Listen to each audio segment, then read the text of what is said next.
Hi everyone, welcome to a brand new episode of the Behold podcast on the Genre Equality channel. I'm Hitzer, Isa. and we are here this week to talk about gangster films, specifically gangster films outside of the United States, non-American gangster films. Yeah. Our two main topics, of course, the triad epic that is Hong Kong's Internal Affairs trilogy, Hmm. one of our favorite gangster films of all time. We'll be talking about the martial arts mastery of Indonesia's The Raid duology, which doubles also as the best like fighting movie or hand-to-hand combat movie of all time as well. Yep. Then we'll be delving into the Russian mafia in England in Eastern Promises, one of Viggo Mortensen's best roles, I might say, Hmm. and a particular dear underrated gem that is very close to my heart, Australia's Animal Kingdom, a film that I doubt any of you have seen. Um, I watched this on a plane the first time, 10 years ago, and I'll get into that later on. I'll talk about like how I first discovered this film.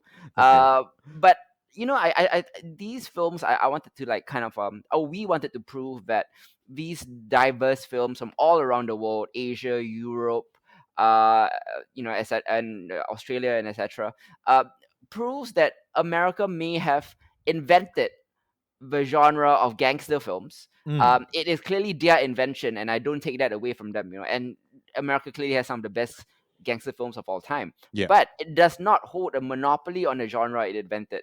Um, it has become widespread. Gangsters are universal, and these films prove it. But before we delve into like these four amazing films, let's talk a little bit about some of our favorite gangster films of all time, like, outside of the ones that we are mentioning here. Um, how about you, Isa? Like what are some of your favorite like gangster movies or gangster TV Um, shows of all time? I think for me, Goodfellas, right? Yeah. Ranks up there on top. Hmm. Godfather stuff, like, kind of can't, leave that out. Yep. If we're talking like non-American stuff, I mean, obviously, City of God, which we just talked about in our last episode. 100%. Yeah. Lock, Stock, and Two Smoking And Two Barrels Smoking Barrels. is one of Yeah. my favorite as well. Early Guy Ritchie. Yeah. Yeah. What else? What else? What else? Yeah, I think what is the one with DiCaprio and Daniel Day? Gangs of New York. Gangs of New York. Yes, I really enjoyed that too. Yeah, I mean, on the whole Scorsese train, right? Of course, Goodfellas is one of the best films of any genre ever made. Yeah, Also on still Scorsese, like Gangs of New York is really good. Mean Streets is really good, which the predates streets. Goodfellas actually. Yeah. Reservoir Dogs and Pulp Fiction from Tarantino, of course, are Hmm. two big classics. The Godfather and The Godfather Part Two, among the best storytelling of all time, regardless of medium, even, Yeah. uh, a lot of great stuff, and all of them, are American, with the exception of the early Guy Ritchie stuff, right? Hmm. Lots of good stuff coming out of America, and the reason I didn't want to sort of like spend an hour talking about The Godfather or Goodfellas or Scarface, and things like that is because like I think a lot of people are already big fans of it. Yeah. They're such well-known films. Hmm. People already know them inside and out. So why, I wouldn't say waste time lah, but why add on to such a saturated conversation, right? Hmm. Yeah, for sure. I mean, like, given how I think in almost any countries, like, cinema industry, you're gonna find some form of gangster film, right? Mm-hmm. Or you're gonna find, at very least, you're gonna find some kind of like cop film that's gonna have like heavy gangster references. Mm-hmm. And it is without a doubt that some of those are definitely gonna rise to the top as far Mm-hmm. as like the quality of that is. And I think we're doing ourselves a disservice if we don't like kind of like cover some of those things, you Oh, know. 100%. And I think, like, especially with something like our main topic, which is Infernal Affairs, right? Like, Mm-hmm. it is a magnum opus of sorts, right? Of the genre itself, of Hong Kong gangster films, which is a Yeah. genre in and of itself that is extremely popular and has been around, for ages, and rivaling even that of what America has done in terms of the Yeah. breadth of things of doing, just the sheer number of films. So yeah, I mean, like, why not, kind of dive in, if you're a big fan of gangster films, right? Dive in into what other cultures and other countries have to offer for those particular narratives. Yeah. Fun fact, one of the first few talking movies ever made in 1931 and 1932, the first talking movies ever made were Hmm. dominated by gangster films. Really? Um, yeah, the original Scarface that came out in 1931 Oh. was a big box office hit back in the day. Little Caesar and The Public Enemy are also two of the biggest hits of the early talking black and white cinema history. Hmm. Hmm. These films all predate Casablanca. They come just like 1 or 2 years after the invention of talking films. Gangster films were already big back then. Yep. And then you move on to like the 50s and the 60s. The Yakuza films started taking over in Japan. Yep. And then America took over again with a guy named Martin Scorsese, who grew up amongst small time Italian mafiosos and started making movies about them. The reason I mentioned Martin Scorsese again is because most people know of Infernal Affairs via its remake, The Departed, also Hmm. starring Leonardo DiCaprio, Yep. Matt Damon, Jack Nicholson, and all of that, which has its merits. Of course, it won a multitude of Oscars. I think it was one of Jack Nicholson's and Leonardo DiCaprio's better performances, and that's Hmm. saying a lot considering their history. Hmm. The Departed is an absolutely incredible film that is relatively faithful, actually, if you are from beat to beat to Yep. Infernal Affairs. Yep. And I might even say that like its legacy is um, more potent because uh, fans seem to have a divisive reaction to Infernal Affairs 2 and 3 in particular. Yeah. So like The Departed is just like, this one neat thing that ends very well. Hmm. And it's a cool movie. But at the same time, you have to acknowledge that The Departed wouldn't be here without an incredible movie that came before it, Yeah. 10 years before. Infernal Affairs, which is uh, such a monster genre mashup. Infernal Affairs it's a gangster movie, Yeah. sure, but it's also a spy story. It's an espionage story. Hmm. It's a detective story, and it's so entertaining and so acclaimed that it scooped up like dozens of Hong Kong Film Awards, prizes at Cannes, awards in New York and Toronto and LA, and it's one of Hong Kong cinema's most defining features, like outside of, I would say, In the Mood for Love and stuff like that. Yeah. It's directed by Andrew Lau and Alan Mack. The trilogy, it stars Andy Lau, it stars Tony Leung. As moles buried deep in enemy territory, when the first film still opens, Lau, who stars as Ming here, has been in the employ of the Hong Kong Police Department for nearly a decade. Hmm. Ming seems to be an exemplary detective, but in truth, he is a spy for a triad boss named Sam, who is, played by Eric Zhang, who is such a scene stealer in all three films. Oh yeah. Um, the police department, meanwhile, has planted his own man, his own mole, named Yan, played by Tony Leung, who works for Sam but takes his orders from supervising detective Wong, uh, played by Anthony Wong. Um, as the good guys circle the bad guys and the bad guys circle back, the double agents navigate, incredible plot twists, emotional complications, skating over, the story's very like convoluted plotting, with good, emotional drive, Hmm. and politically tinged like thematics, with enormous stylistic flair. It's one of the most pleasurable gangster genre films ever made, and it shows its filmmakers' ability and willingness to push that particular genre to its limits, and kind of tying it in with espionage stylistics as well. Mm. When did you first come across Infernal Affairs, and how did it become like such a near and dear trilogy to you?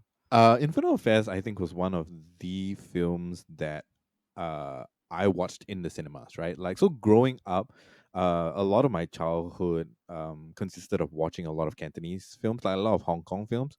You know, Mm-hmm. anything from like your traditional kind of like wuxia stuff with Jet Li and all of that, and then kind of graduating into the buddy cop stuff with Jackie Chan and so on and so forth. Mm-hmm. I think Infernal Affairs may have been one of my first few forays into the Hong Kong gangster Mm. genre. You went into the John Woo stuff. I mean, they were the John Woo stuff was good, but and I did watch a lot of them, but like Infernal Affairs really kind of took it up a notch for me in terms of like its storytelling and all that. Like, no disrespect to John Woo, he's Yeah. really really good at what he does, right? And has Mm-hmm. been since ages before. But I think Infernal Affairs and the way that Lau and Mark kind of like the way it's shot, the way that it's paced, the kind of like inventive non-linear storytelling that they like to take was Yeah. something that was surprising to me within this particular genre, right? Like prior to Infernal Affairs, a lot of gangster films were very cut and dry in terms of the way Mm. that they wanted to do it. And we didn't, I mean, you always have like this whole mole thing, undercover cop thing as a subplot, right? In almost any gangster film that you get from Hong Kong. Um, Yes. just And because of this. in America too, Serpico and all that. Yeah. Yeah, Yeah. right. Just because the kind of like symbiotic relationship between um The police genre and the gangster genre. Yeah. Exactly. Right. Yeah. But I think like this was kind of the first time where that came to the fore, in the way that they did in Infernal Affairs, right? Like it's a very Hmm. specific way of going about it, that made it richer. I feel like, drawing back to what you just said about the fact that it's a mashup of like so many, interesting kind of like genre choices. Hmm. Yeah, so I did watch this in cinemas, which was strange. I think this was back when I was still in Malaysia, so I got away with sneaking in. Oh wow, cool. Yeah, because I would have still been like fairly young. Hmm. What was it, 2002? Yeah, yeah. Um, so yeah, that was kind of my thing. I kind of fell in love with that. It made it, gangster Hong Kong gangster films before that were cool, right? Yeah. But this made it like mercurial, like absolutely, one of the most like amazing things I had seen at that point in time in my life, as far as this genre goes, Hmm. right? With Infernal Affairs 2 and 3, I mean, like, I understand people have mixed feelings about it. I do feel like 2 does add to the story itself. Yep. 3 is a bit of a mess, just because I think that a lot of people ended up watching the alternate ending, Mm. for one, right? And 3 continues off the original ending. Yeah. And it didn't have the kind of like concise, condensed storytelling that 1 or 2 had. Hmm. 3 was a bit more, it languished a little too much. It didn't really have the same kind of like character beats that you wanted from the 2. And I think by and large, the fact that Tony Leung wasn't really a big part of 3, like he didn't really get a lot of screen time except for the flashbacks, Yep. uh kind of diminished the overall like star quality and overall acting. Like Andy Lau is perfectly great on his own, Hmm. as Ming, but like it didn't quite have that same kind of tension, I feel. Yeah, Mm. but across the board, I think all 3 films are good films. 1 and 2 are much better for sure. I Hmm. mean, 1 is Hmm. great and 2 is good. Yeah. 3 is okay, but like overall, I think as a body of work, it is a very kind of seminal piece, in the Hong Kong movie industry, as well as like just gangster films in general, right? Like for Scorsese to be able to take Infernal Affairs and make The Departed, which, despite the fact that it is beat for beat by and large, feels like a completely different story. Hmm. Just because the setting changes and the context changes, and like that is so important, to understanding like the characters in this whole new light, even though it's essentially the same story. Yeah, I mean, like essentially, if you watch The Departed and Infernal Affairs back to back, which I did recently, and not that I needed to, lah, I have very good memories about both films. It's like they're great films. Some of the scenes where like Matt Damon and Leo are like texting in their pockets and stuff. It's just Yeah. copied exactly from the initial film, but it has such a different like with Scorsese is such a different style, Yeah. right? Mm, The vibe is so different. The thick Irishness in The Departed makes it so different from Hong Kong, right? yeah. The whole like the Boston accent has been like parodied to death, but it kind of like got kickstarted, with like the Dropkick Murphys needle drop that Scorsese like uses abundantly and everything. It really sets it apart from Infernal Affairs. Mhm. But I do feel like in Infernal Affairs, just by being first, creating the story and everything is a little bit superior in terms of the plotting. Yeah. Yeah, for Yeah. sure. And one of my favorite pleasures of the film is, besides like the espionage genre being one of my favorite tropes in film, spy versus spy, like, essentially, is the spycraft involved in this. Mm, I really enjoyed how the logistics of both moles and how they go about spying for each team, lah. yeah. And I also really enjoyed the surrogate son relationships that both moles have to their father figures. One is Yeah. in the triad and one is in the police department. That really adds a level of emotional depth to it that I Mm-hmm. really love. And also, like, the idea that, like, you're clearly supposed to root for one guy over the other, Yeah. but at the Yeah. same time, I do feel for both sides too, lah. I get it. Like, one guy, both actually have been brainwashed, into doing things that they don't actually really want to do, and one guy is kind of semi, the guy inside the cops, kind of wants to turn over a new leaf in the end as Yeah. well. It's really really great. Infernal Affairs 2, I think, is a Better Call Saul as prequel, Yeah. that gives you a backstory into their father figures, essentially, right? Mm. Mm. And in that way, it also has kind of a similar beat for beat cat and mouse game between Sam and the police superintendent, right? Yeah. That kind of carries over from the first film. So although it's a different plot, it's a different timeline, it's a prequel, it still feels like Infernal Affairs. Yeah. Um, that's why I feel like Infernal Affairs 3 became so divisive, or, Mm-hmm. or, or felt so disappointing to fans. It's a bit like the Godfather 3 of Infernal Affairs. Yeah. It's a bit, it has multiple flashbacks. I think the slow motions is kind of like a bit overdone, Mm. and stuff like that. But I must say, right, like, although the character beats were different, Infernal Affairs 3 was the only Infernal Affairs movie I feel to not be plot driven. It is Mm. a entirely character driven story about paranoia and Yeah. regret and guilt. And in fact, it is a psychological thriller, playing inside one person's head. It's Mm-hmm. it's it's it's soprano esque in that way. Yeah. And I think it's evokes, one of Andy Lau, right? Yeah. Andy Lau. And it evokes one of his better performances of his career, Yeah. because he just gets to delve deep into a very very meaty kind of thing. Whereas the other movies, the characters were doing things, I'm not going to say entirely plot devices, but they Yeah. kind of were lah. Yeah. Like Infernal Affairs 3 was the first one where you really get to delve into the psyche of one of them. Yeah. And I kind of appreciated that, lah. And I really appreciated the ballsiness of them doing such a ridiculously artsy film, Oh yeah. to follow up, to essentially like Pulp Fiction-y films. Yeah.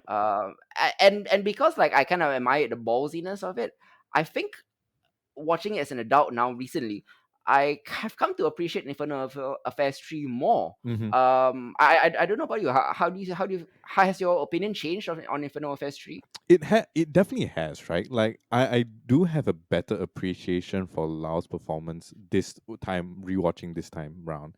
Yeah. Just because I feel like I've never taken him very seriously as an actor. Mm-hmm. Of course, his singing career and all of that was like kind of like the mainstay for many, many years, being one of the four Yep. heavenly kings, right?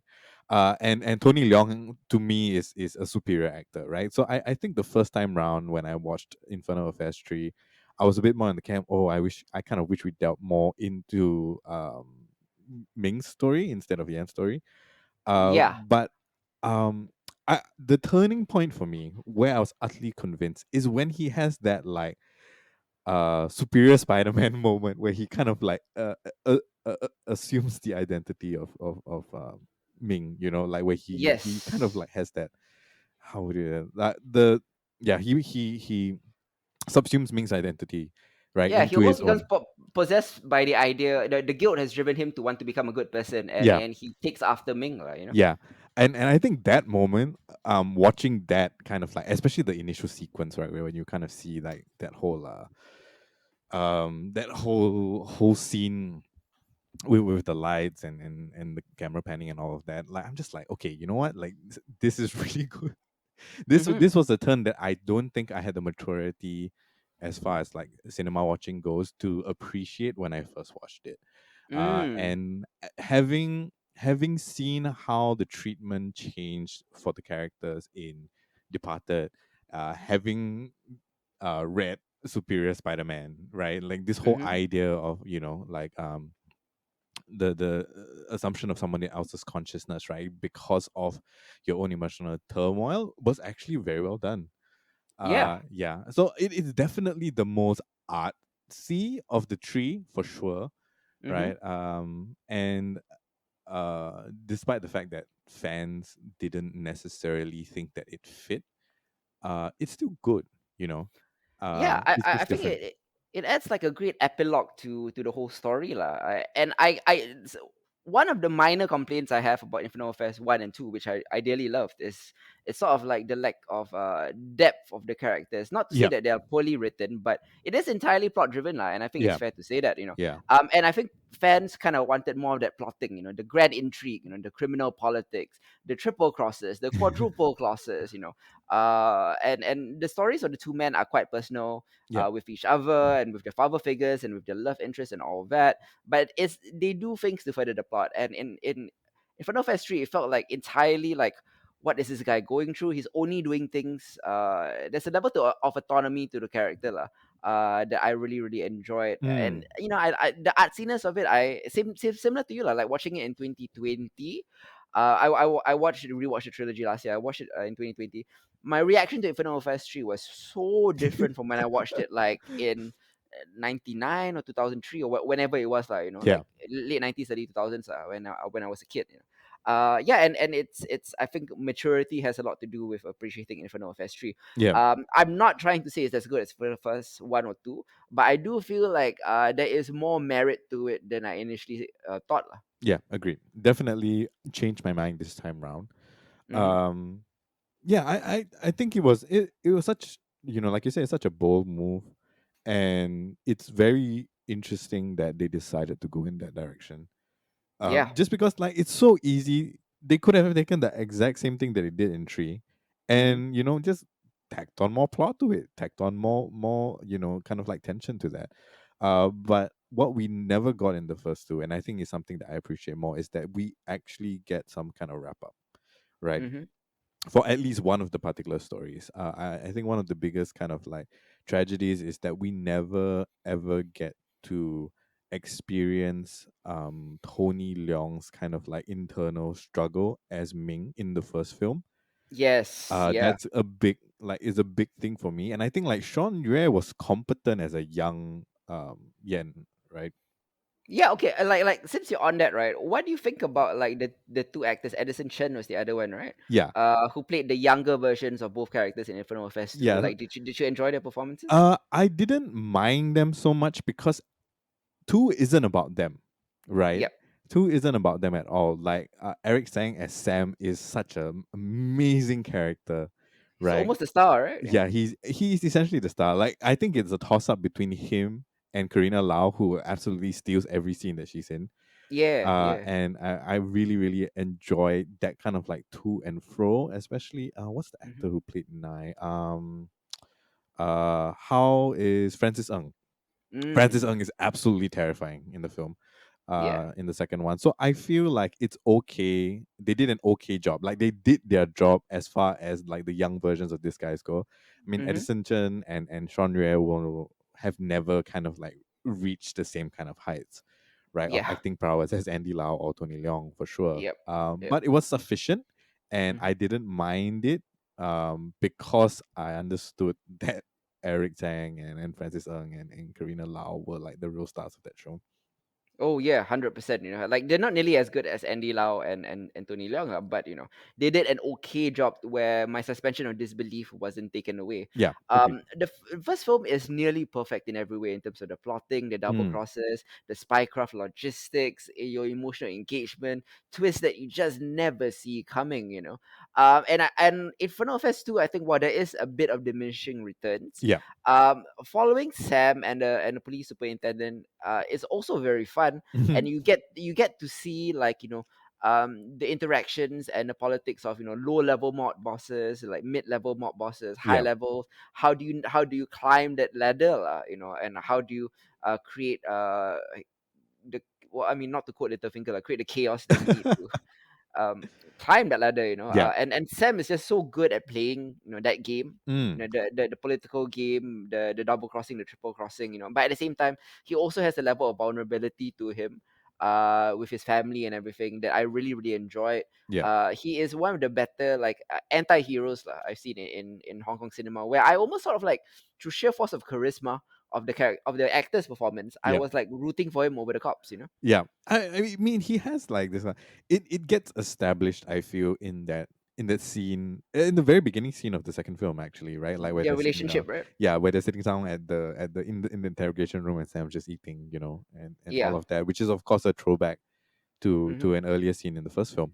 Yeah. Um, which is kind of great. I think like Eric Eksang's like performance as Sam in two is just like far more enriching Mm. to his character than what we got in the first one. Like he's already established in the first one, right? But for them to be able to kind of break down like his origin, well, essentially it is an origin story. Yeah, It's an origin story. Yeah. Yeah. yeah. Yeah. So It's Better Call Saul esque. Is yeah, what. yeah, Yeah. and it's so good. It's so good. There's so many scenes, right, where it's just like absolutely the part where he sits down to eat hot pot with the other bosses, right, is one of Hmm. my favorite from the second film. Just the Yeah. way like everything pans out, the kind of like subtle facial expressions that they're throwing around, and Eric is just just having the kind of time of his life, being smug and all of that. Is so good. It Oh really, really is man. so good.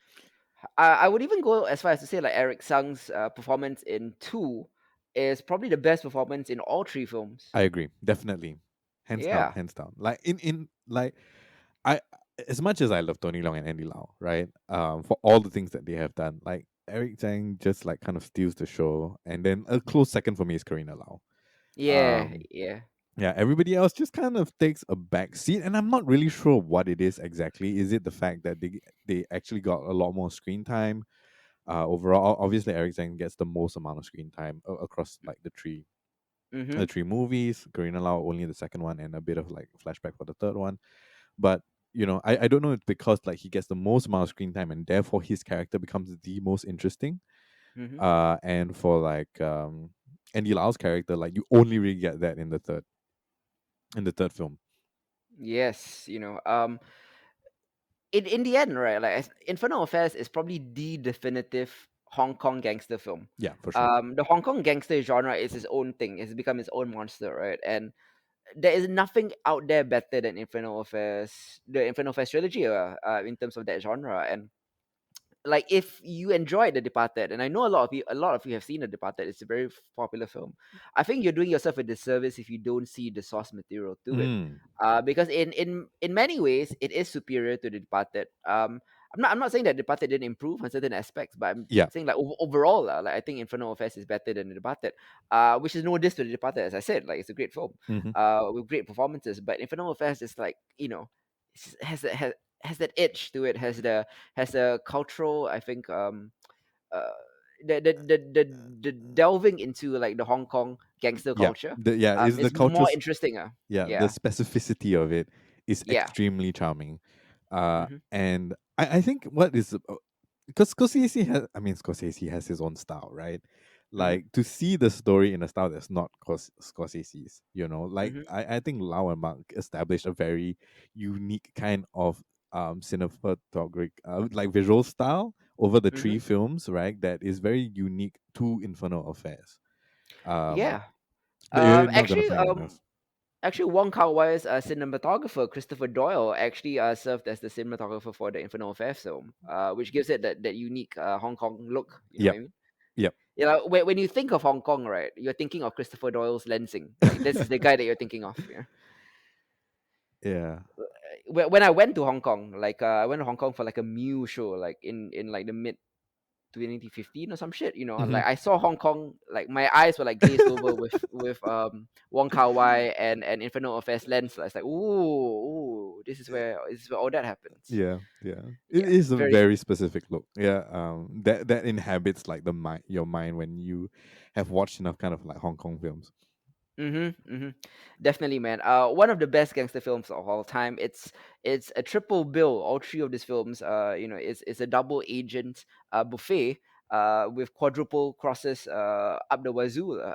It's a film that will continually keep you guessing as to the plot. And the third film, I think, if you are into that, is a really riveting psychological thriller, Yeah, if you come in with correct expectations lah. yeah, Which is why I feel like the Infernal Affairs trilogy is very strong from beginning to end. Hmm. and best to watch all of them. I'm not just going to recommend one. Like, I think all Yeah. three of them are Yeah. worth a watch. Yeah. Would you suggest for people to watch it chronologically? Because And I've seen arguments for that, right? Meaning you watch two first before you watch one and then three. one of the biggest reasons one of the biggest reasons I think two Infernal Affairs 2 angered me when I first watched it. It's because I wanted Infernal Affairs 2 to be a continuation of the story. Yeah. Infernal Affairs 3 is actually Infernal Affairs 2. Yeah. Do you know what I mean? Like, Yeah. so, like, maybe it is worth trying that chronology. I've never personally tried it, so I don't know how it works lah. Yeah. So I did it this round.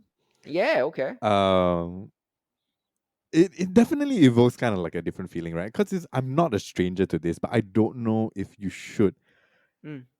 recommend it to someone who's never caught Infernal Affairs before, right? Like Yeah. I think it's still best to catch it in the way that it was released. So you do one, two, three, and Hmm. then if you enjoy it enough and you want to see what it feels like on second watching, then you can do two, one, three. You know. Yes, 100%. In the same way, like, I would never recommend someone watch Saul before Breaking Bad Oh first. yeah, yeah, for You sure. know, There's yeah. not Oh, enough context yeah. there. Mm-hmm. Mm-hmm. Yeah, Yeah. 100%. Yeah, yeah, yeah. So yeah, I think, like, for your first viewing, watch one, two, three, and then two, one, three. Mm. In your second, just to try it out, lah. I feel like trying it out now. It seems like an interesting exercise. Yeah, I think for me this time around, like you just see a lot more of the way that the plot flows, right? Just because you're gonna sequel and then the actual thing and then going on to that, it Mm-hmm. feels different. I think especially because the only real like character that you see consistently over all three films is Edison Chen slash Andy Lau's character, right? Like Yeah. that is fascinating if you watch it in chronological order, Mm-hmm. just to kind of like chart how he grows and becomes who he is by the time you hit the pathos that you feel while he is struggling with his guilt in the third film feels a bit more like prominent if you watch it Mm-hmm. chronologically. But Yeah. outside of that, I mean, like the Eric Tang character growth over one and two is also very fascinating. Yes. Yeah, Yeah. so it becomes a bit more character focused, I feel, if you watch it chronologically.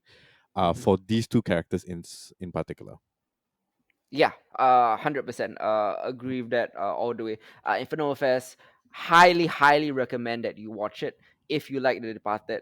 And if you haven't seen The Departed, actually, I would recommend that as well. Yeah, for sure.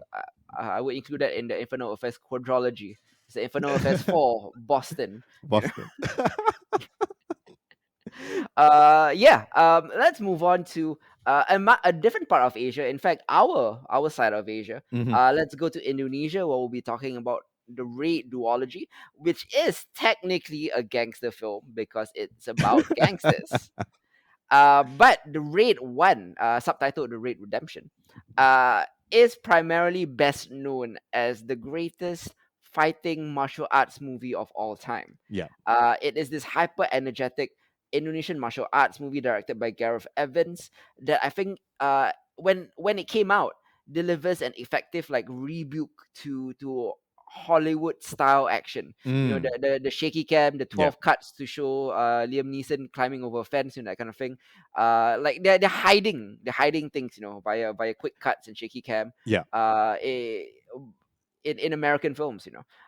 When the Raid came out, it totally revolutionized action filmmaking in Hollywood. Movies like Dread and John Wick would not be here if not for the Raid. Yep. Um, how they how Gareth Evans specifically has made a strong case for this genre as a kinetic means of illustrating, like, uh precise movements, Hmm. physicality, and vibrancy. By just pulling out the camera and showing you everything. With, like, great choreographers, with great stunt workers, with great martial artists, you don't need to hide anything. Just show everyone everything. And that is kind of the legacy of the Raid films.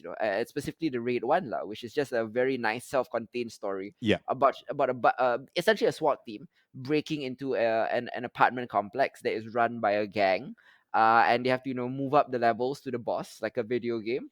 Yeah. Fight everyone in some of the most brutal, explosive, violence, cool, like fuck, just absolutely fucking cool fights that you've ever seen. Yeah. That doesn't actually feel too unrealistic. It's not like Hmm. a superhero type of fight. Yeah. There is a level of stylization and heightenedness to it, lah. But it is still like a great depiction of silat martial arts and other martial arts as well. Hmm. More of the traditional martial arts, lah. Before we delve into the Raid 2, which is more of a gangster epic, like, do you remember watching the Raid 1 and what do you think about it? It blew my mind because I Yeah. did not expect to have a martial arts epic come out of Mhm. Indonesia, right? And so well By a British director, a via Welsh director. yeah Yeah. via via an Angmo director, Yeah. right? With the stylistic flair that you would get from art house cinema, essentially, Hmm. right? Like this wasn't even like Hollywood big action cinema. This was like art house cinema, and I think like Evans did such a great job with that. I feel like we owe so much of the amazing camera work and martial arts scenes that we get in the stuff that we love today, right? Yeah. So I mean John Wick, for example, or even like that Netflix's Daredevil. Like I feel like it owes so much to this movie, right? Mm. That you can't kind of take away from that, right? So I'm really curious to see how that continues to kind of like influence future upcoming like martial arts things like Shang-Chi, for example. Mm. Um which looks really good in the trailer and kind of has like a similar vibe, right? Like it's all about the the body in movement and capturing that in its essence, as opposed to like Michael Bay explosion, shaky cam, or even Scorsese, for example, right? Or even like Taken, like Taken was like a fight film too, Yeah. but the way that it was shot, from weird angles, multiple quick cuts, you're hiding the physicality of the actors Hmm. because that like Liam Neeson can't actually do that. Yeah, Like all exactly. these guys are doing it. You're doing it. It's not cutting. It's not clever Yeah. editing. You're Yeah. watching it before your eyes. Just impressive physicality. Yeah. It's so bruising and it's so brilliant. One of the things that I was actually, especially when I was just looking up interviews and stuff like for these two Raid movies, is the fact that the physicality that we see on screen isn't even like the full physicality of the actors and the stunt performers themselves. A lot of the Hmm. time they actually had to slow down their strikes so it Yeah. could be captured on camera, and that's kind of insane, right? Like Hmm. these are athletes and martial artists of the highest order within their craft, and they have to like bring it down just so like plebs like us watching it on the screen can actually see what's going on. And that's just Mm. kind of mind-blowing. I definitely enjoy this kind of choreography a lot more and cinematography a lot more than what we've gotten in the past when it came to these martial arts stories. Hmm. Yeah. Hmm. Yeah, indeed. Like I also noticed the same thing when I saw the BTS and stuff, right? Like Mm. it's just I can't believe that they could actually do better than this. They had to slow it down for the camera, Yeah. for us dummies to watch it, lah. It's like how like in the Queen's Gambit, Anya Taylor-Joy had to like explain to her mother like simple things in Yeah. chess. Yeah. It's like these people are. It's like, yeah, this is just like a roundhouse kick, like and a 720 and stuff like that. Insanity, right? But the Red Redemption, I said it was revolutionary, but to be fair, right, it wasn't so revolutionary so much as it brought back like the older 70s Bruce Lee style of Yeah. fighting movies. Hmm. That's where it started, and this is what it brought back. And the Red Redemption was it gained instant popularity, like a cult classic, almost instantly, right? Yeah. It was bruising, it was taut, it was a tough act to follow, which makes it all the more beguiling, right?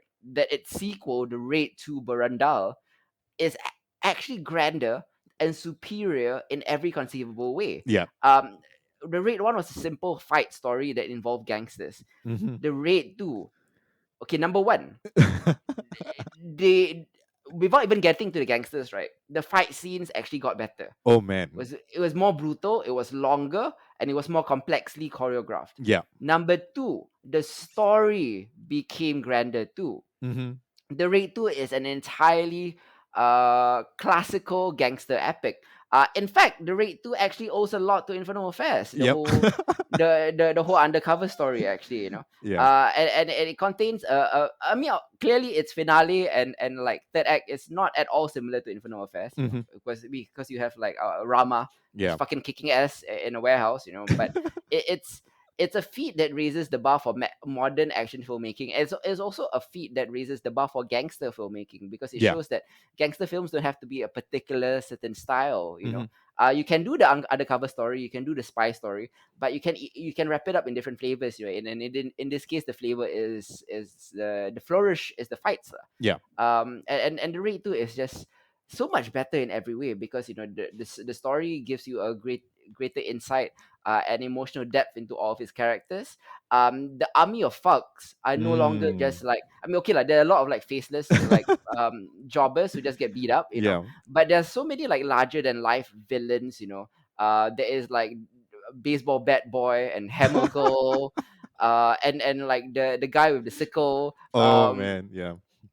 I'm sorry, I don't know any of the names, but like if you've seen the film, you know who I'm talking about, because they're so memorable. Those trio of assassins. Yeah. They're so outlandish that they could comfortably reside in like the pages of manga. Mm. And in that way, like this reminds me of like more of a Infernal Affairs meets a Yakuza gangster Yeah. films, because Yakuza gangster films are like this. Mm-hmm. Mm-hmm. Yeah, just like unstoppable berserkers everywhere. They even have like a great car chase scene that again shows like people like Michael Bay how you do car chase scenes. Yeah. Again, showing us everything inside the car, outside the car, ridiculous stunt work, practical work. Mm-hmm. No Mm-hmm. CGI at all. It's so great. And then there's the classical story of uh, crime lords getting into a syndicate, going undercover, being in prison, and everything. Like it feels very classical, but at the same time like freshened up, Yeah. because it's such a mix of genres too. Mm-hmm. Did you feel similar to me that the Raid 2, with its action set pieces and its grander scale and its more complex storytelling, was superior to the Raid 1? Absolutely. I think Yeah. from the onset, right? Just with a couple of opening sequences itself, it is you can feel that the quality is better because the quality of acting is better. Yeah. The dialogue is better. There's more focus on the characters as well, right? Personal stakes, right? Yeah. But yes, exactly. And the Raid 2 feels like the movie that Gareth Evans wanted to make, but he had to Mm-hmm. cut his teeth to see if all that martial arts and the camera work and all that action, right, could be done and would be accepted. And then he just tacked on like all the rest of the stuff on top of that to make to Raid 2, Mm-hmm. and it's very telling. It is so much. I mean, it is different, but it is objectively better, right? As a Mm-hmm. movie overall, just like upping the stakes in every single category possible when it comes to filmmaking, Yeah. and it's just incredibly enjoyable. Like, there's no one point in time I feel where the pacing drops off. Right, you can have this like long kind of like scenery chewing moments where there's like some intense dialogue going on, but you don't feel that, right? Like the parts where the character and the plot play out feel as dense and as tense and as well measured as the fight scenes, which is Mm-hmm. a feat in and of itself. Like, so many films struggle with that. And for that to come out of the Raid 2, it's just like incredible. Yeah. The Raid 2 is one of my favorite films of the 2010s. Mm, And it says a lot, because there have been a lot of great films of the 2010s. And it's and we praise the fighting a lot, and as we should. The choreography is some amazing, and some of the most brutal, exhausting. To be honest, I felt exhausted watching the yeah. Raid 2. I always feel like I just went for like a 2.4 or something. And Rama takes damage that I think like Wolverine would squirm at, and he just keeps on fucking going. Yeah, it's Uh, you crazy. know, Great rogues gallery, great story. The action set pieces are just the greatest I've ever seen. I think in Mm, cinematic history. But mm, that is not to suggest that the film's pleasures only exist when the fists are swinging, or when bats are swinging, or hammers are swinging. yeah. Like I think Gareth Evans, the brilliance of Raid 2 is that he finally got to construct an elegant narrative around the carnage. He extrapolates this labyrinth plot from the first film's very spare scenario, and handles the intrigue with crystalline clarity. Like you never get lost in the labyrinth plotting. Yeah. Iko Uwais is a great martial artist. He's a great stuntman. But in this, he gets to show that he's also a great actor. With Hmm. his like haunted eyes, his no bullshit dignity. Yeah. He portrays Rama as like a decent man who's slowly losing himself to the barbarism that he's constantly forced to to enact, and the barbarism that he's submerged in. Yeah. Great stuff. Uh, Rama's personal stakes in the Raid 2 is one of the key elements that makes the Raid 2 superior to Raid 1 lah. Hmm. And everyone does it. Perhaps the only downside to the Raid 2 is that they recasted Mad Dog from the Raid 1 as someone Yeah. else, which destroyed a bit of disbelief, Hmm. sense of the suspension of disbelief. But other than that, it's almost a perfect film. Yeah. Yeah. I mean, it is, and like honestly, you don't need to Yeah. watch the Raid One, right? Mm. Like, there's absolutely no need for that. Although you should lah. Although you should, Yeah. but there's no need for it within this duology. Like, the Raid Two stands very well on its own. Yeah. But yeah, I think there's something to be said, like, with just these two trilogy slash duology. Actually, isn't Hmm. there a Raid 3?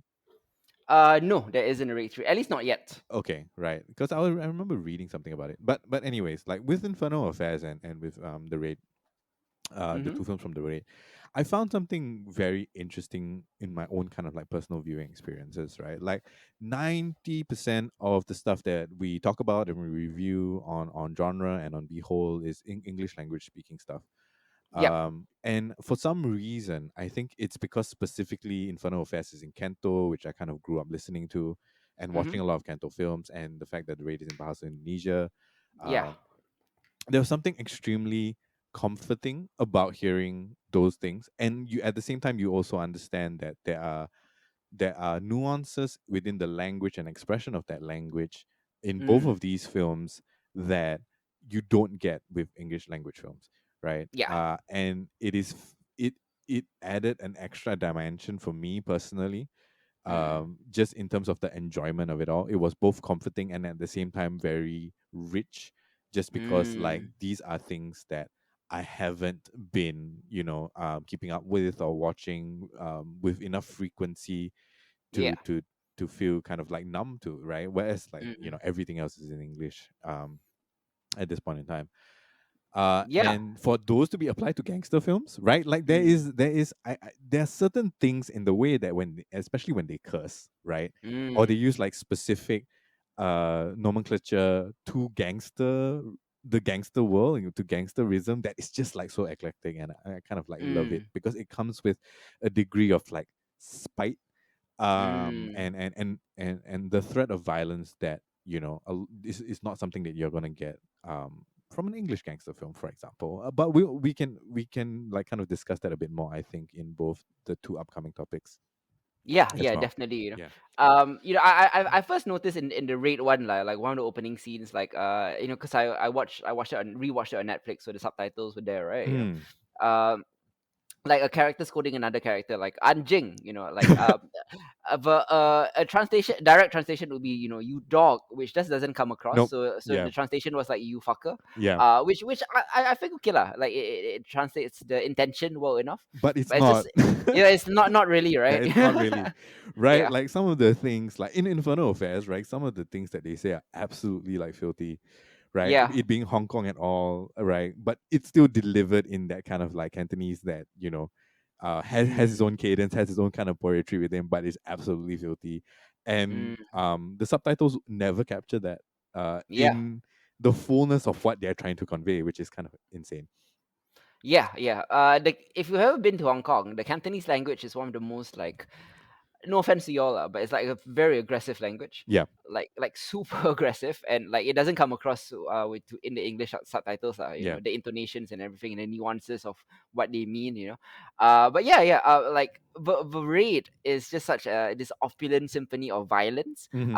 and the Raid 2 is this same similar opulent symphony of violence, like paired up with an entirely different, a new orchestra that is playing with the old orchestra, Yeah. but the new orchestra is playing like classical stuff, like the fighting is like a jazz orchestra, and Yep. like the classical stuff, the gangster stuff is like a classical orchestra, and the fact that they go together so well, it makes for just grandness, like absolute greatness. The Raid to Burundao is just chef's kiss, one of Yeah. my favorites of all time.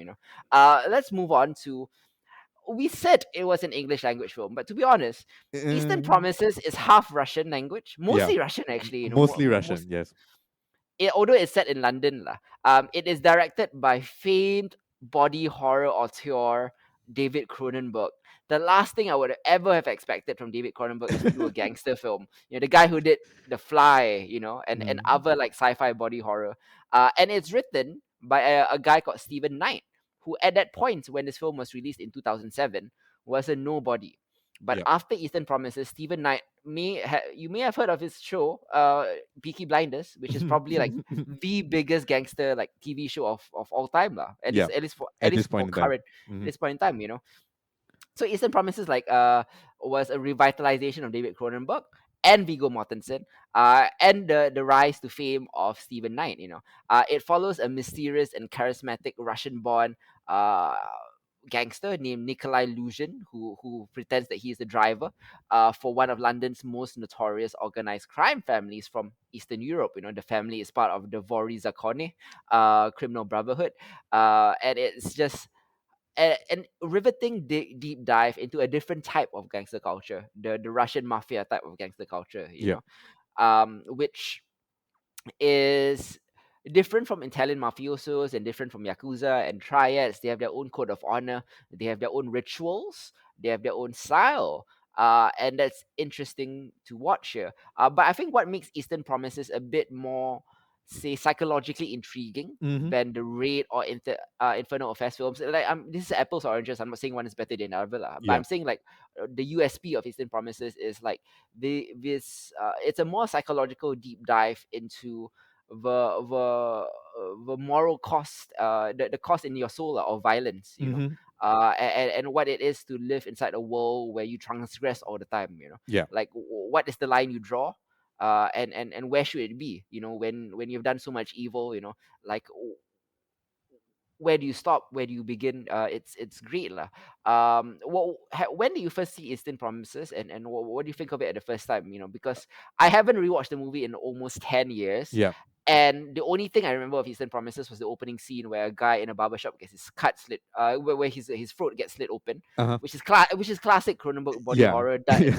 done in a gangster style. You know, what about you, man? I watched Eastern Promises in the cinema, and I remember this very clearly because when I walked out, I was still reeling from the bathroom fight scene.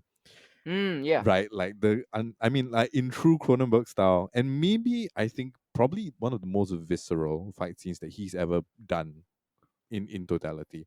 yeah. I think that I went to watch this because prior to that I had just caught History of Violence, Oh, which again, another Cronenberg and Mortensen team up. yeah, so I really, really kind of enjoyed that, and I was very, very curious by the premise of Eastern Promises and the fact that it was both Viggo Mortensen and then Cronenberg again, right? Mm-hmm. Like Russian mafia film with these two. Okay, let's kind of like see where this goes. Yeah. So I went into that, and I mean honestly, how many people know roles that Viggo Mortensen has done outside of being Aragon, right? Correct. And having seen kind of like History of Violence, which was one of the first few non Lord of the Rings stuff that I see him do, I was like, okay, I think this should be pretty Mm-hmm. interesting. So I go Mm-hmm. in, no stranger to Cronenberg, not really a stranger to Viggo Mortensen, but like kind of came out with just like, oh my god, like Cronenberg's thing really works for gangster films. Like it Yeah. really, really does. Like that whole body horror, the how gory and visceral it is. Like it portrays the life of someone who's in the mafia in a very real way, It quoting. de-glamorizes it, Yeah, right? it de-glamorizes it, and like on the one hand you're shocked by what you're seeing, but on Mm-hmm. the other hand you're just like, but that is what it is, right? Like that is literally what it is when you're slitting a guy's throat, when you're like removing his fingers so that he can't be identified, Yeah. when you're stabbing someone with a shiv. Like that's exactly what that would look like, I'm Mm-hmm. guessing, in real life, if it's just somewhat more stylized. Yeah. Yeah. uh But just a little bit more yeah, stylized, you know. just a little bit more stylized, but it works so well. And I think like the reason why Eastern Promises story works is the fact that it is contrasted against this violence, right? It is Mm-hmm. something that within for the audience you never become numb to throughout the entirety of the movie, right? Mm. But the fact is every character, especially Nikolai, is something that he has to either dish out or endure or suffer through, with a strange kind of stoicism that is necessary for him to survive the Mm-hmm. situation that he's in, right? And that kind of like gap between those two things, just like makes it for a fascinating character study. Yep. As far as it goes, not just with Nikolai, but with Kirill or with Seymour. Mm-hmm. If anything, like Anna, who's played by what's her face, Naomi by Watts. Naomi Watts, is kind of like a whatever Mm-hmm. on the sidelines. It's not really her story. She doesn't really quite fit in that.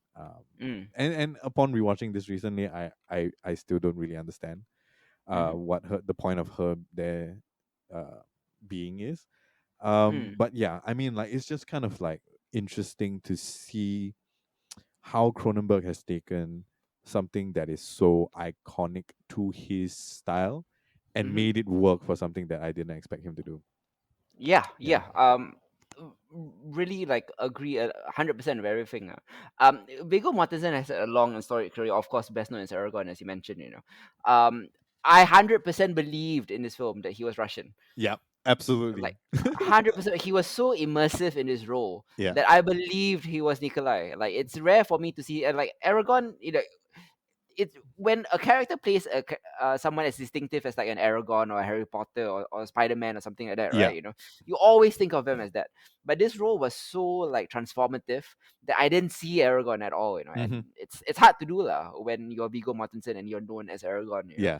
and it's freaking fantastic, and number two, like you said, like I think the point of Naomi Watts' character was to show Nikolai the human cost of it, like a normal person, what a normal person thinks, a moral compass for him, lah. Yeah. Because he has been so far outside of normalcy, or what people consider decent life, Hmm. that he may have forgotten what it is, and I think that's what Naomi Watts is there for, like to show him, like you may have grown stoic to Yeah. it, you may have grown numb to it, but there are real lives and real costs, yeah, the violence in the bathroom fight scene where he fights off like a couple of Chechen gangsters naked, with his Yeah. like dick swinging, and the barber shop where throats are being slit.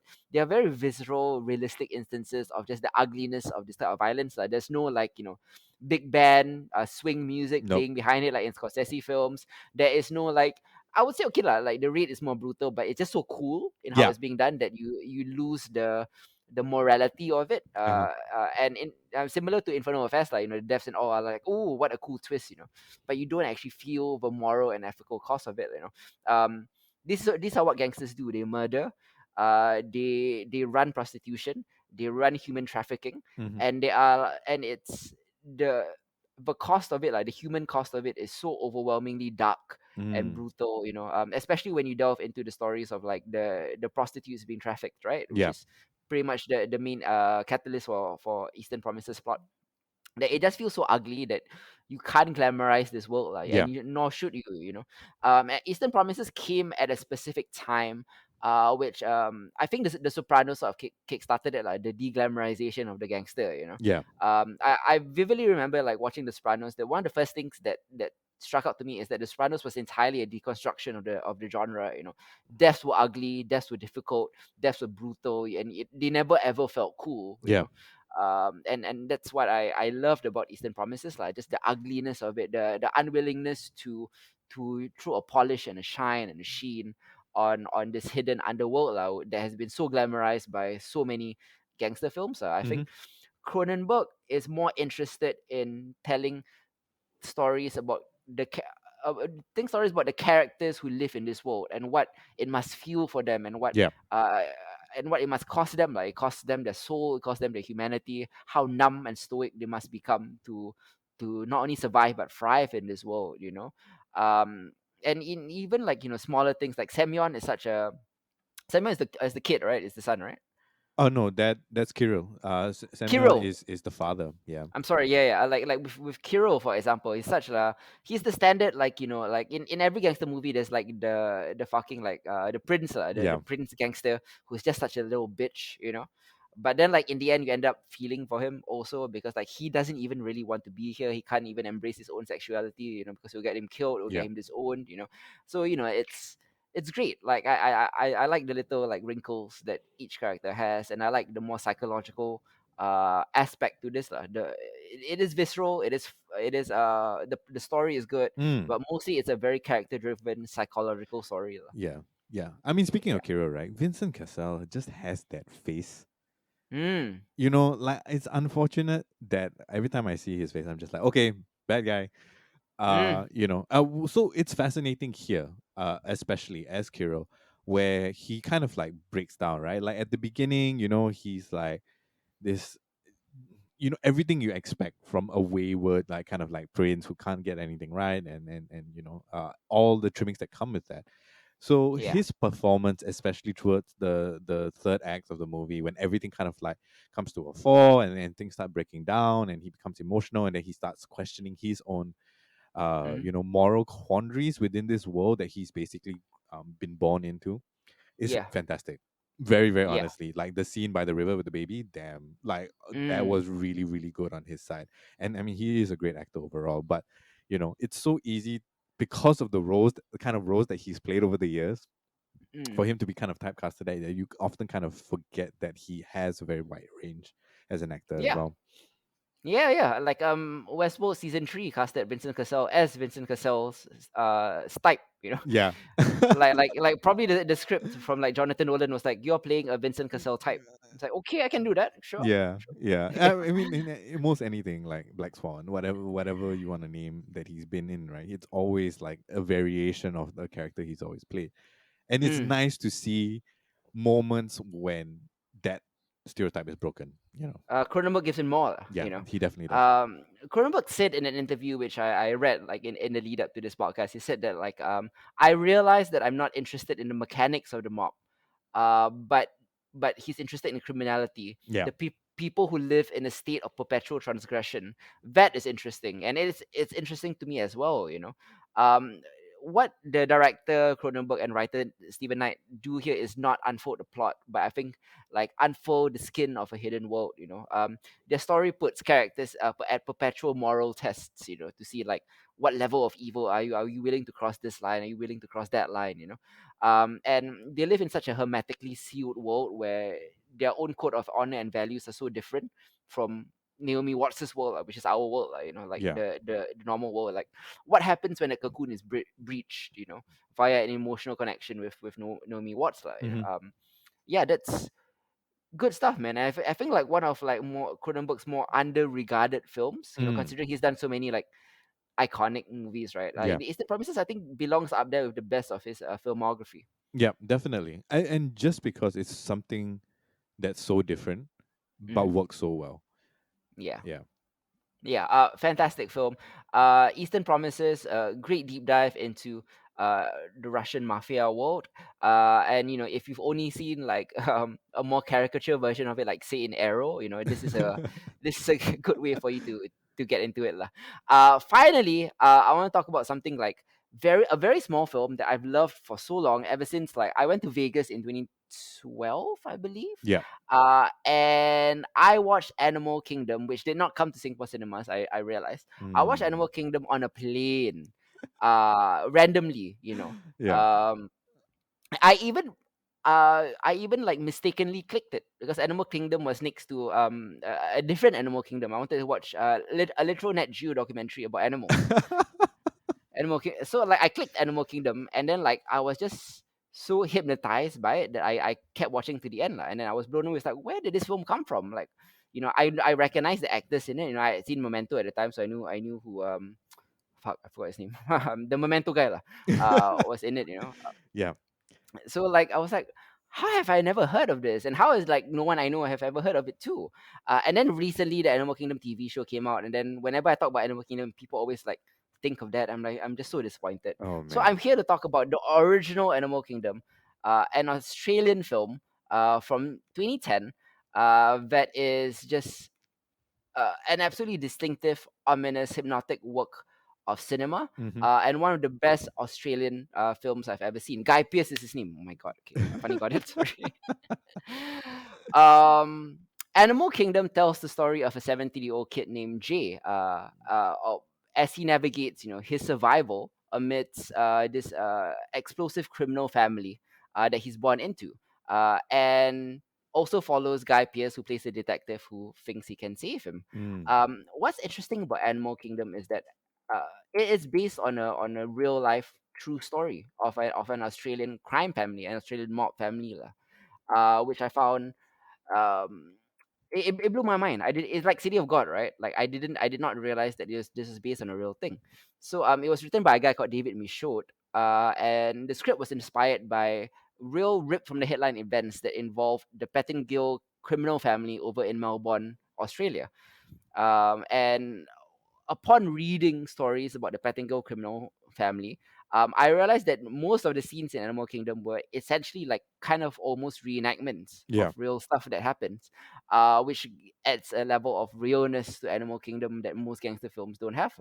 You know, this is a kind of new noir crime drama gangster film that is just so rooted in darkness and realism and grittiness that is very rare and it's very unstylized also. You know, it stars Ben Mendelsohn Hmm. before I knew who he was. It stars Joe Edgerton before I knew who he was. Guy Pearce, as I mentioned. Jackie Weaver as the matriarch, I think kind of steals the show a Oh bit, man, you know. she's so good. Right, Mhm. yeah. Give me your thoughts on Animal Kingdom. I think I've talked enough about it. Yeah, so I had absolutely no idea that this thing existed. Mm. So yeah, when you first recommended it, okay, like, we're gonna check this out. We're gonna talk about it. I was just like, what is this film? Why have I never heard of it before? Right? Not that Mm. I'm like super up to date with Australian cinema or anything. Mm-hmm. So going into it, I just did a brief search just to kind of see what it's about. Did a couple of like clicking a couple of links to go see what the actual family is based on, what they were about, and so on and so forth. I was like, okay, now this seems pretty interesting. What I got in the end when I finally sat down to watch it was a totally different pace and tone of movie than what I expected it to be. Mm. It is quiet and reserved and measured, and disturbingly so. Mm-hmm. And I wasn't expecting that, given in this particular time frame all the gangster movies that I've been watching for us to talk about today, like it Mm-hmm. is by far the most different in terms of like the way that it is told. Yeah. And it is mesmerizing, surprisingly. Like I would have thought, or rather I did think like 5 minutes in, okay, I'm not sure if this is going to be able to kind of like keep my attention for the whole duration of the movie itself. But I was Mm-hmm. completely wrong.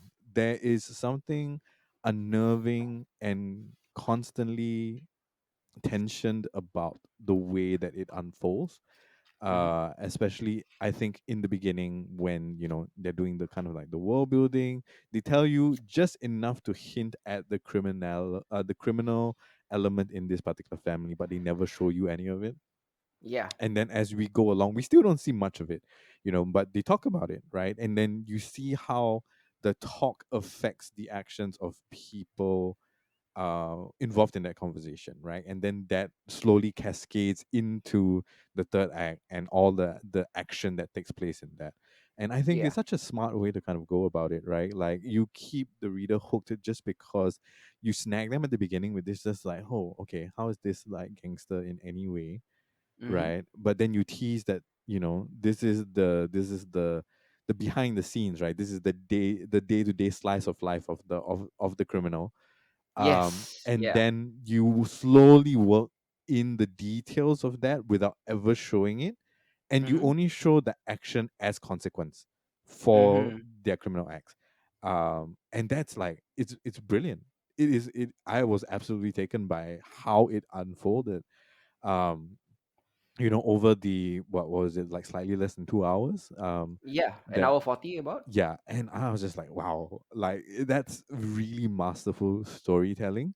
And I Mm-hmm. think armed with the fact of having done some prior research about, what's the family's name called again, Pettingill. the Pettingill family, and just like reading some of the headlines involving them, like having that at Mm-hmm. the back of my mind, knowing Mm-hmm. that this was what was based on that, and having it unfold in this particular way, I was just like, what?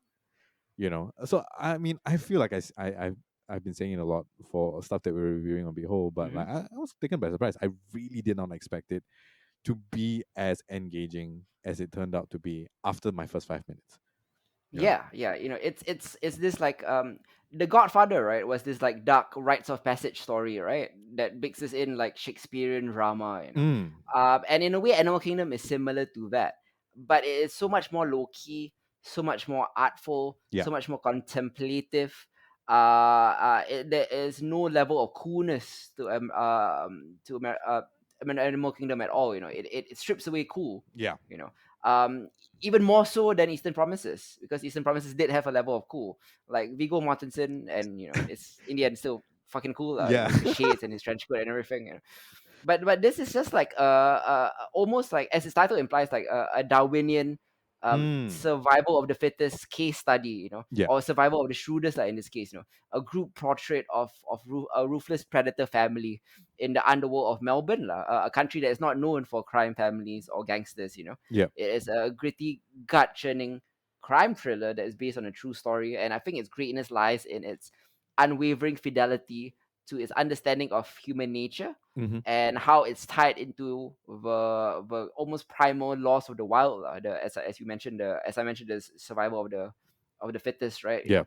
The the Animal Kingdom, like the Den Mama, played by Jackie Weaver, the matriarch of the family. It's at first the nicest member of the family, Oh man. but then, like, you see that she is ready to eat her young. The brothers are braggadocious, but none of them are more disturbing than Ben Mendelsohn's performance in here. Yep. He is not muscular or physical, but there's just like, he looks off, right? He always Yeah. looks off. Like, he's so unpredictable. He brings like a manic, like, Joker as chaos energy to Yeah. it, that Mm. always keeps me unsettled. Mm. The way he looks at, like, Jay's girlfriend, and just the way he talks, there's always something so menacing, even when he Yeah. utters the nicest Yeah. things. He's just so scary, It I think especially with the first time we see him on screen, right? Like in the kitchen, Yeah. where he just comes into the back door. I was like, who the fuck is this and why is he so terrifying? And then you realize that just before that he talks about, Jay talks about Pope and how he doesn't like Uncle Pope. Mm-hmm. Right. And I'm just like, holy shit, okay, I totally get you, boy. I understand why you don't like this guy.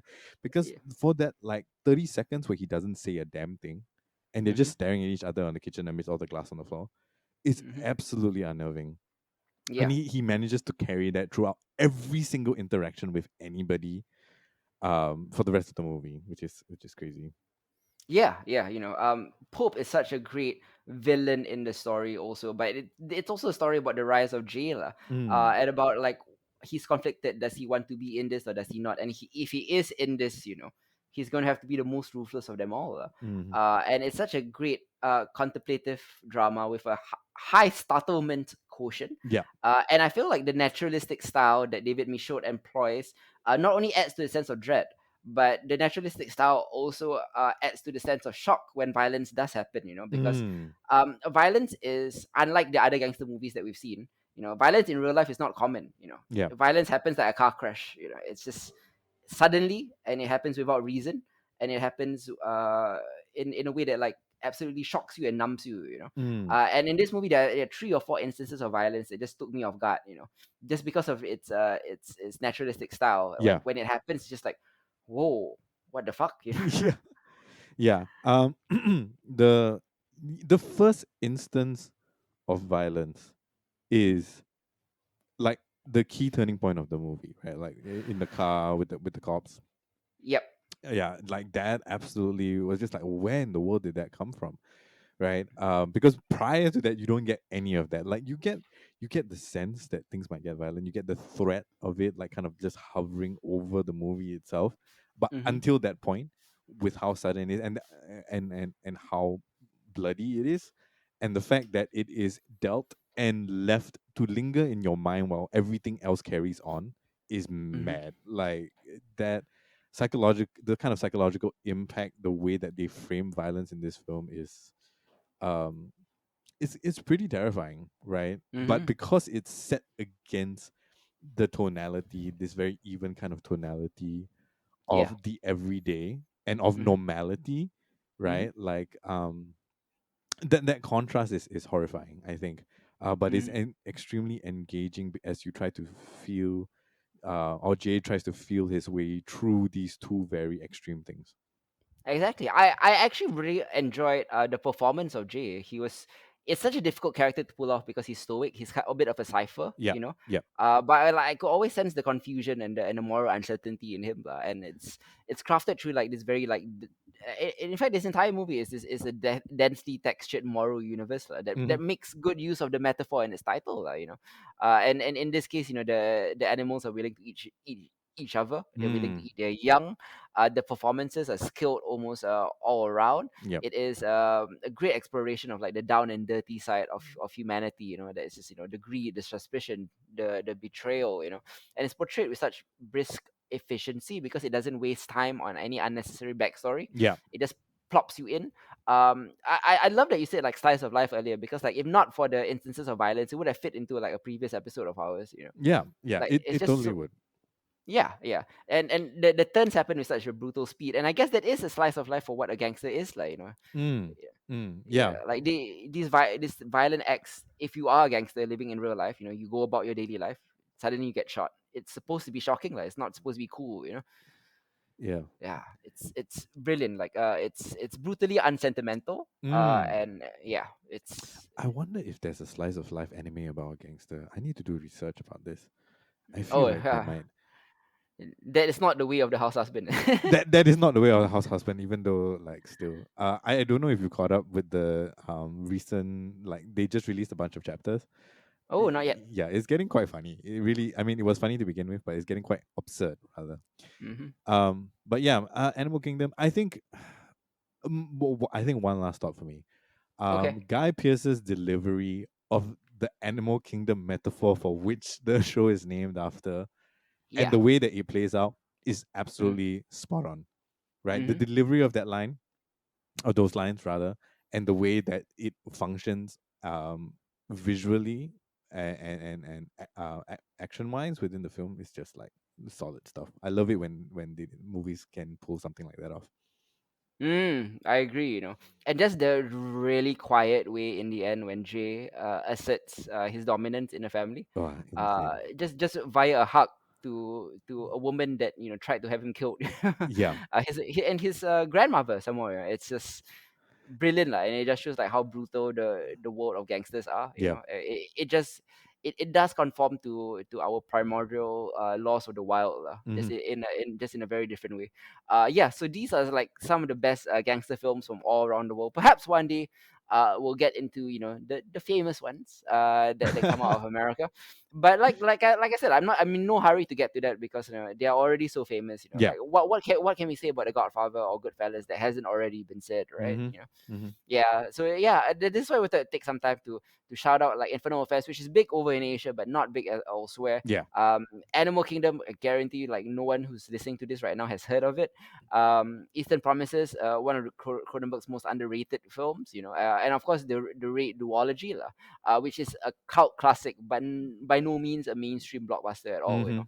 Hmm. Despite the fact that it has revolutionized Hollywood action filmmaking, and so all four of these highly recommended. Go check them out. Yep. And I like that like we picked like four films that are a bit varying in tone Mm.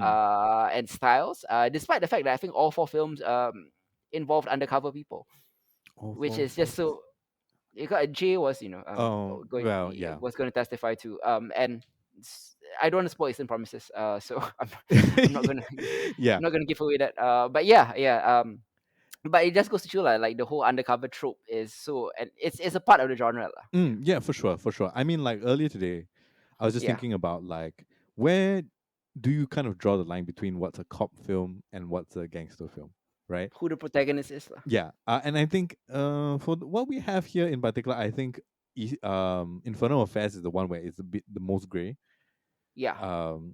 And I'm just wondering, and I think like going into the future, whenever we're watching like gangster stuff or cop stuff, I would really like to see where that line lies and like what the Mm. exploration of that is, right? Because so many times like the cop side or um the cop characters in these four kind of like franchises that we're talking about, right? Like it is so blur for them, you know. Mhm. Are we reaching the point in time where criminality and the law is so entwined that you can't really tell the difference between what's a cop story and what's a gangster story anymore? Hey, well, I'm glad you brought that up because I forgot to mention, like in Animal Kingdom, but that's exactly what they portray the cops as. Like, the cops are another gang. Yeah. The police is a gang. Like the way they kill is very gangster like. Mm-hmm, mm-hmm. And there is no. I'm past the point where I don't believe that stuff like that happens already lah. It's Yeah. just like there's so many headlines all the time. Mm-hmm, mm-hmm. About cops doing shit like that. So I'm glad that you brought it up because like in a certain sense, like cop films are actually gangster films because they are like Their the own. most well armed, organized gang of all time. Mm-hmm, mm-hmm. Yeah, yeah, and Animal Kingdom actually like brutally portrayed that. Yeah, for sure. Yeah, so Yeah. it was just a thought that popped up today, as I was preparing my notes. I'm just like, huh, that's a like an interesting way to kind of like view it. Like as we kind Hmm. of move forward with what I don't know if there are any kind of like big gangster stuff coming out this year. Yeah. But that would be a very interesting thing to kind of like track as we go along because as time goes by and like with these four films or even the classic American ones from before, that line keeps getting blur, Hmm. more and more blur. So we'll see how that goes, and maybe one day it'll just be one genre on its own. Yeah, yeah. In a few months' time, maybe we'll do a sequel to this, like where we'll talk about gangster TV shows, which Yeah, which is also a big genre. And I don't think you've seen The Sopranos, right? Which is something that is like so yeah. So seminal. I have watched the first two seasons, Ah, okay. but I Can. never got to the end, right? Mm-hmm. Because it was always on my list, but then the Hmm. end got spoiled for me, right? Like just because of the outcry of how it ended, right? They Yeah. just spoiled it for me. It's just like, dude, fuck, man. Like I Mm-hmm. usually am not big on spoilers, but with an Mm-hmm. ending like that, like you can't. Yeah, I just like, okay, you know what? I'm just gonna live with what I've already watched and what I've enjoyed so far, and like not Mm-hmm. get to that point so that I don't have to deal with the fact that I'm angry about being spoiled about a non-ending. Fair enough. Yeah, that's true. Yeah, The fact that the Sopranos ending is still being talked to today, some people love it, some people hate it. yeah. I don't have any particular strong feelings towards it. I actually liked it. I Mm-hmm. like the ending. Mm-hmm. I like that it was ambiguous. And speaking of, a Sopranos prequel is actually happening this year, The Many Saints of Newark, which is Mm. being released on HBO Max. Supposed to be in cinemas, but unfortunately, they put it on Max. So I'm Mm. psyched for that because it doesn't follow Tony Soprano; it follows Tony's dad. Oh. And what we've heard about Tony's upbringing, I think he's being played. Tony in this film is being played by James Gandolfini's son. Oh, Uh, nice. yeah, it's gonna be an interesting look lah, at the world. And I haven't seen like David Chase do something in so long. Mm-hmm. That I'm very excited for it lah. Yeah, just speaking of upcoming gangster films. Yeah, yeah. Well, I mean, that's definitely cool. I think maybe it's just about time for me to like finish The Sopranos and make up my own mind about how it ends. Hmm. But yeah, I mean, gangster TV series, so many things to possibly talk about. Yeah, And yeah, we'll see where that goes. I'm excited for that. yeah. The Raid guy, Gareth Evans, has a show called Gangs of London out right now. Not a great show, but Okay. great fights in it. Okay. Amazing fights. It's just like you have to sit through like 40 minutes of talking to get to like the fight scene. Oh man. But then when the fight scene hits, it's like, okay, like, it was kind of worth it. It has to be quite a fight scene because 40 minutes of dialogue is a lot to sit through. Yeah, yeah, yeah. Because it's like an hour-long show with like 40 minutes of just like the usual very tropey, oh, I've seen this on Peaky Blinders before. And Mm. then like it ends with like an absolute insane fist fight. It's like, I've not seen this on Peaky Blinders before. Yeah. Are we doing Peaky Blinders? We could lah. I mean, it's a bit unavoidable if we do like a gangster topic. Yeah. Yeah. Okay. Yeah. Okay. We'll get back to you guys about what we're doing exactly for that. But we'll cover gangster TV shows one of these days. Yeah, yeah, definitely, man. Yeah, we'll be back with GE 42 Yeah. in a few weeks. Big topics there: Love, Death, and Robot season 2, Castlevania season 2. Coming out the week that we're recording this, so we're excited about that. The Underground Railroad is something Mm. that I'm super excited about as well. And the Mitchells versus the Machines, which is a very like I'm so sad that it's kind of gotten Very. buried by Netflix because it has Yeah. like no buzz at all. Yeah. But it's one of my favorite animated movies of the year so far, definitely. Yeah, for sure. I think like I was taken by surprise. I mean, I saw the trailer. It did come on my algorithm for Netflix. I was like, oh, this Mm, looks pretty cute, right? And then I saved it on my list. And then when you brought it, I was like, oh yeah, I've already saved it on my list. Why don't I check it out? Thoroughly enjoyed that. We'll definitely dive into that. I think like as far as family friendly kind of like animation goes, this might be the most relevant in terms of the Mm, way that it is portrayed, and yeah. its visual and its style, to Gen Z, I guess, or even like kids who are younger than Gen Z. So I'm Mm. excited to kind of dive into that as well. Yeah, and also to the Gen X's and millennials who are raising Gen Z kids. Yeah, yeah. Yeah, I was talking about this with Hadi the other day, lah. Like we both like identified more with the dad, which made us feel fucking old, lah. Well, considering that we are elder millennials, I'm not at all surprised. Yeah, yeah. Yeah, We had a bridging generation now because at certain points I could identify with the daughter, and at certain points I can identify with the dad. yeah, Yeah. yeah. We can definitely dive into our own conversation about that when we talk to that. Which is great. Like it was supposed to be quick hits, but it's meaty enough for us to like just move it as the main topic because it's really really good animation. I don't think it's being given as enough exposure and credit as it should be. Yeah, yeah. 100%, man. Till then, this has been Hit Zero. Myself. Goodbye, No. guys.